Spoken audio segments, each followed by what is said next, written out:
Hello friend, welcome back to my channel Tina my চ্যানেলে তোমাদের সবাইকে ওয়েলকাম। তো আশা করছি তোমরা সবাই ভালো আছো, আমরাও মোটামুটি ভালো আছি। তো এটা হচ্ছে মেয়ের জন্মদিনের ব্লগ। তো আগের ভিডিওতে তোমাদের দেখিয়েছিলাম যে সকালে মেয়েকে আশীর্বাদ করেছি, সকালে রান্নাবান্না করে থালা সাজিয়েছি। তারপরে সন্ধ্যেবেলা কি হয়েছে বার্থডে সেলিব্রেট সেটা কিন্তু তোমাদের সঙ্গে শেয়ার করা হয়নি, তো চলো সেটাই তোমাদের সঙ্গে শেয়ার করব।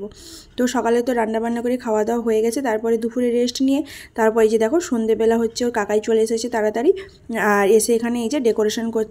আর এগুলো কিন্তু আগের বছরেরই সব কিছু ছিল, তো সেগুলো দিয়ে ডেকোরেশন করা হয়েছে, বেলুন আনা হয়েছে। তারপরে দেখো যে মেয়েকে কিন্তু ড্রেস পরে একদম রেডি করে দিয়েছে, কেকও নিয়ে চলে এসেছে। তো কেমন লাগছে আমার মেয়েকে অবশ্যই কমেন্টে জানাবে।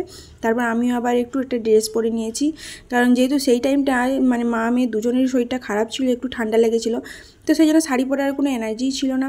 তো যাই হোক, তারপরে একটা এমনি ড্রেস পরে নিয়েছি। আর ডেকোরেশনটা কেমন হয়েছে অবশ্যই তোমরা কমেন্টে জানিও। একদম ছোট্টখাটোর উপর ডেকোরেশন করেছিলাম, কাউকেই ডাকা হয়নি। তো সকালে রান্নাবান্না করেছিলাম তো 2-4 জনকে, তো সবাইকে দিয়ে এসেছি, তাদেরকে পায়েস, মাংস, মিষ্টি। আর এই পাশে যে দুটো ভাই থাকে, তো তাদেরকেই শুধু বলা হয়েছে সন্ধেবেলা কেক কাটবে।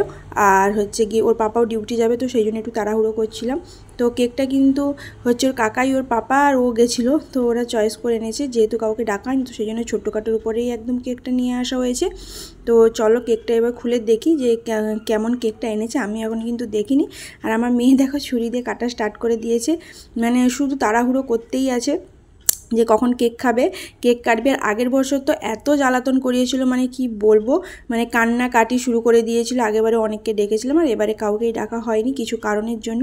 তো যাই হোক, দেখো এখানে এই যে এটা 3 বছর কমপ্লিট হলো, তো সেই জন্য এই যে 3 লেখা একটা মোমবাতি এনেছিল ওর পাপা। আর এই যে ওর পাপাকে অনেক রিকোয়েস্ট করতে এই যে একটা জামা পরেছিল, বলছে একটু পরে ডিউটি যাব, তো আমার আর কিছুই ভালো লাগছে না। তো তারপর অনেক রিকোয়েস্ট করতে তো এই জামাটা পরেছে। তো 3 জনে এখন একটু এই যে ফটো ভিডিও শ্যুট করছি, তারপরে এখন এই যে মাম্মাম কেক কাটবে। তো দেখো এই যে এবার মোমবাতিটা নিমিয়ে দিয়েছে, তো এবার কেক কাটছে। তো সবাই বলে হ্যাপি বার্থডে টু ইউ। যেহেতু অনেকদিন আগে হয়ে গেছে, তো ব্লগটা অনেক দিন পরে তোমাদের সঙ্গে শেয়ার করছি জানি, তো কিছু করার নেই। তো মেয়েকে নিয়ে একা থাকি, আর মানে এডিটিং করতে টাইমই পাচ্ছিলাম না একদম। তো তারপর দেখো এই যে মেয়েকে আবার একটু কেক লাগিয়ে দিয়েছি। মেয়ে তো এবারে খুবই আনন্দে আছে, মোটামুটি বার্থডে সেলিব্রেট খুবই আনন্দ করেছে, এবং ড্রেস পরে অনেক ফটো ভিডিও করেছে। আগের বছর তো তখন একটু ছোটো ছিল, তো সেই জন্য খুবই বিরক্ত হচ্ছিলো, কেন জানি না, সে বছর একদমই কিছুই ভালো হয়নি। তারপর সবাইকে একটু কেক খাইয়ে দিচ্ছে।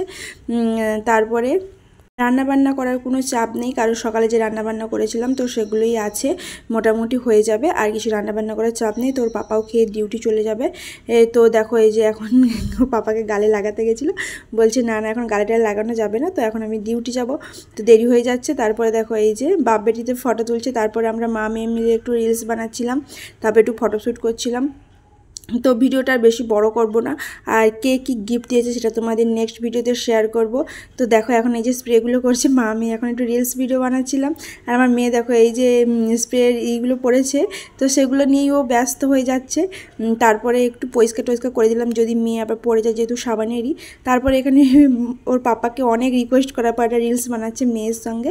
তো যাই হোক, ভিডিওটা যদি ভালো লাগে অবশ্যই একটা লাইক করে দিও, আর দেখা হচ্ছে নেক্সট ভিডিওতে। ততক্ষণ সবাই ভালো থেকো, সুস্থ থেকো, আর আমার মেয়েকে সবাই মিলে একটু আশীর্বাদ করে দিও।